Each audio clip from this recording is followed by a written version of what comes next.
বাংলাদেশ কাকা, তোমরা বাংলাদেশ, এদিকে বয়কট আর এদিকে মাল নিয়ে যাচ্ছ কাকা।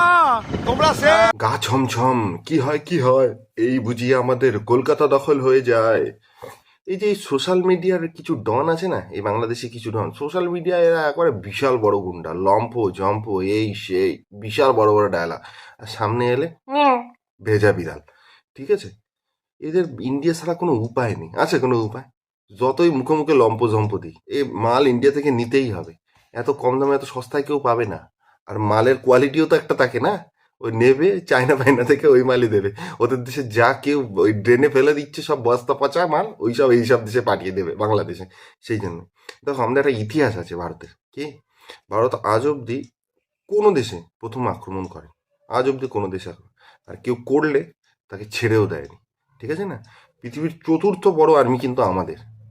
ঠিক আছে, তাও কিন্তু আমরা এই মর্যাদাটা বজায় রাখি, কিন্তু অনেকে সেটা বুঝতে চায় না। কিন্তু হয়ে যাবে, এবার এবার কিছু একটা হলে হয়ে যাবে। দেখো, যুদ্ধ এখন এত সহজে হয় না। এই যতই মিডিয়ায় এত বড় বড় লম্পজঙ্গল, যুদ্ধ করলে ইকোনমিতে বিশাল বড় এফেক্ট পড়ে সব দেশেরই। ঠিক আছে, সেজন্য কেউ সহজে যুদ্ধ চায় না। এই যত বড় বড় ওরা যতই বড় বড় ডায়লগ দিই, যুদ্ধ সহজে চায় না। এবার তোমাদের মতামত কি জানাও, আর এবার কাটছাড় করা ভিডিও আরম্ভ হোক। চলো, সব কিছু কাটা ছেঁড়া হবে এই ভিডিওতে, চলো শুরু করা যাক। সেন্ট মার্টিন আইল্যান্ড এটা বিরাট টুরিস্ট স্পট বাংলাদেশের, ওটা এখন ব্যান্ড। আস্তে আস্তে ওই জায়গাটা খালি করা হচ্ছে আর কি। হ্যাঁ, তো এই পুরো ইন্টারেস্টিং ব্যাপারটাতে একটা খুব ভালো যে ভারত সরকার, আমরা না, ভারত সরকার এবং এই বিএসএফ যারা বর্ডারে আছে তারা কিন্তু তাদের ধৈর্যের পরীক্ষা দিয়ে যাচ্ছে। হ্যাঁ, যে ঠিক আছে, যেদিন যুদ্ধ হবে আমরা যুদ্ধটা লড়বো, বাকি তোমরা এগুলো করছো, হুমকি দিচ্ছ, তোমাদের নানান রকম গভর্নমেন্টের লোকেরা হুমকি দিচ্ছে, আবার তারাই ঘুরে ফিরে আবার ইউনিস পুরো সারেন্ডার করে দিলেন। আই এম ফেল্ড, মানে উনি এখন এক্সিট খুঁজছেন, লোকে বলছে, দুষ্টু লোকেরা বলছে উনি এখন মানে পালাবার পথ খুঁজছেন।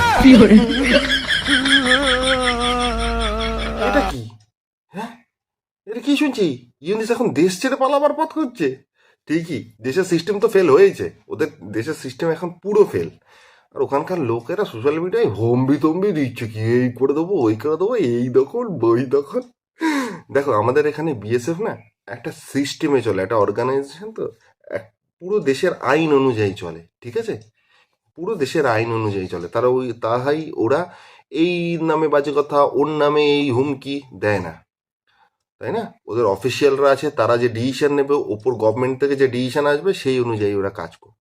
আর একটা জিনিস মনে রাখবে, রাস্তা দিয়ে হাতি হেঁটে গেলে নেড়িকুত্তারা ঘ্যাউ ঘ্যাউ ঘ্যাউ ঘ্যাউ করতেই থাকে। তো হাতির তাতে কি কি এসে যায়, তাতে নিজের মতোই চলে যায়। কিন্তু নেড়িকুত্তারা কিন্তু শিয়ানা, এখানে শুধু ঘেউ ঘেউ ঘেউ ঘেউ করছে, কামড়াতে আসছে না। কেন জানে, কামড়াতে এলেই কষিয়ে লাথি মারবে, একেবারে বুক পাছা এক হয়ে যাবে, বুক আর পাছা একরকম বলের মতো হয়ে যাবে একেবারে। সেই জন্য, বুঝতে পেরেছো? তাই বিএসএফ এর সোশ্যাল মিডিয়ার জবাব দেওয়ার কোনো দরকারই নেই। যদি কোনো সময় যুদ্ধ বাঁধে, তখন দেখিয়ে দেবে কত ধানে কত চাল।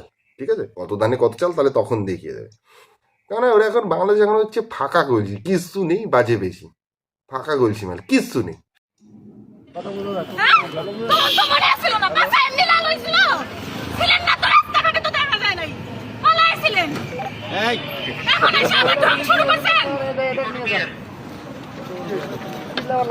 থাক থাক বোঝে না, ছোট মানুষ বোঝে না।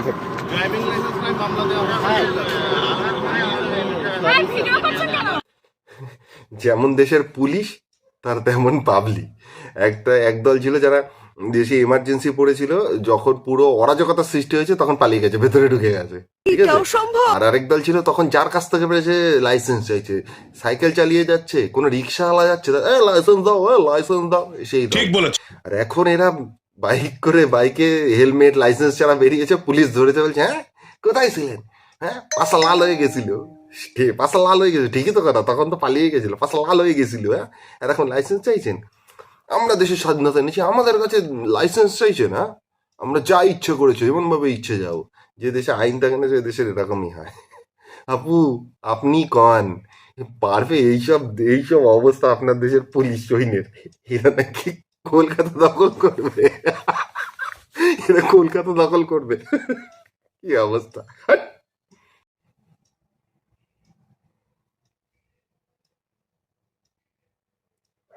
এরা আবার কি চুলকানি হলো হট করে?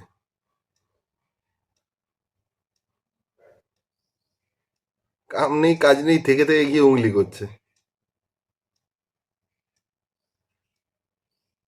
ভাই আজকে আজকে যা যা ভিডিও আসছে সব দেখে মনে হচ্ছে বাংলাদেশের অবস্থা।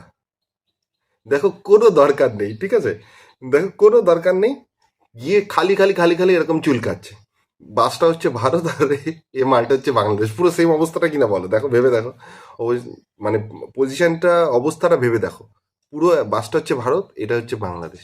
কোনো দরকার নেই, গিয়ে গিয়ে চুলকাচ্ছে আর শুয়ে পড়ছে, যেন ও আমাকে অ্যাটাক করবে না। ও শিওর ক্ষমতা কিন্তু কার বেশি দেখে বোঝা যাচ্ছে, বাসটার নেই মানুষটা দেখে বোঝা যাচ্ছে, কিন্তু কিন্তু ও জানে যে আমার উপর দিয়ে যাবে না, ঠিক আছে, কেন এরা এরকম না, প্রথমেই অ্যাটাক করে দেবে, এই ওই সেই না।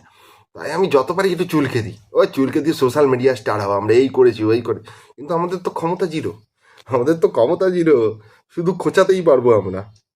কেন জানে ও যদি ওর উপর দিয়ে চলে যায়, বাসটা যদি ওর উপর দিয়ে চলে যায়, পুরো সেম ভারতও যদি ওর বাংলাদেশের উপর দিয়ে চলে যায়, শরীরে যেখানে যেখানে ফুটো আছে সব জায়গা দিয়ে গিলা মেটে যা যা আছে শরীরের ভেতর সব বেরিয়ে যাবে, অহংকার সব। ভাই আমার মতে বাসটারও আর ভারতেরও উচিত অন্তত শরীর না দিয়ে পায়ের ওপর দিয়ে চলে যাওয়ার, যাতে বুঝতে পারে আর ল্যাংড়া হয়ে থাকে সারা জীবন, তাহলেই বুঝবে।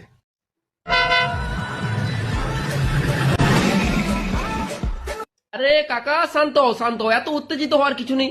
এটা তো রেল লাইন, ঠিক আছে, তুমি তোমার ছেলে, এটা তো খেলার জায়গা, তুমি খেলো। আমি একটা বোকাচোদা ট্রেন যে ভুল করে এখানে চলে এসেছি, তোমরা খেলো, আমি ওই পেছনের গলি দিয়ে বেরিয়ে যাচ্ছি, ঠিক আছে। সবাই সাবধান, সবাই সাবধান, এটা কিন্তু বাংলাদেশের নতুন বন্ধু পাকিস্তানের ভিডিও, দেখতে পাচ্ছ, এক লাথি মেরে একেবারে ট্রেন একেবারে যেখান থেকে স্টার্ট হয়েছিল সেখানে পাঠিয়ে দিচ্ছে। এ বাংলাদেশের নতুন বন্ধুদের কিন্তু এই ক্ষমতা, ঠিক আছে, তাই বলি এত গজরাচ্ছে কেন? হুম, ও এদের ভরসায়, যে দেশে নিজেরাই আটা খেতে পারে না, লোককে রুটি দিতে পারে না, তেল নেই, তেলের দাম আকাশ ছোঁয়া, লোক খেতে পাচ্ছে না, সেই দেশের ভাষায় এরা যুদ্ধে নেমেছে।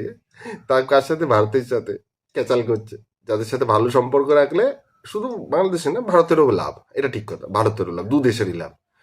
কিন্তু তাদের ভরসায় ভাই ভারতের অবস্থা বোঝো, পুরো থরহরি কম্প, আমাদের হাত কাঁপছে, পা কাঁপছে, এই বুঝে এদিক থেকে বাংলাদেশ ওদিক থেকে পাকিস্তান আমাদের পুরো দেশ দখল করে নেবে, আমরা কি করব, আমরা তো পারবোই না কিছু। ওদের ক্যালি দেখেছো পাকিস্তানের, বাংলাদেশ এই কিন্তু এদের ক্যালিতেই কিন্তু এত লাফাচ্ছে। দেখো আমরা সবাই সাবধান, বাংলাদেশ পাকিস্তান মিলে কিন্তু হাত মিলিয়েছে, যদিও অতীত সব ভুলে গেছে কে সাহায্য করেছিল কে লুটেছিল, কিন্তু এখন হাত মিলিয়েছে একেবারে। কারা? না ওই যারা ক্ষমতায় এসছে, তারা পাবলিককে মাথায় টুপি দিয়ে ভুল বুঝিয়ে ভারতের বিরুদ্ধে উল্টো পাল্টা বলে ক্ষমতায় এসছে, এসে এখন পাকিস্তানের সাথে হাত মিলিয়েছে। তাই পুরো ভারতবাসী সাবধান, যে কোনো সময় দেশ কিন্তু ওদের হাতে চলে যেতে পারে। ঘন্টা কমেন্ট করে জানাও তোমাদের কি মতামত, ভিডিওটা ভালো লাগলে চ্যানেলটা সাবস্ক্রাইব করে দাও, লাইক কমেন্ট শেয়ার করো, থ্যাংক ইউ।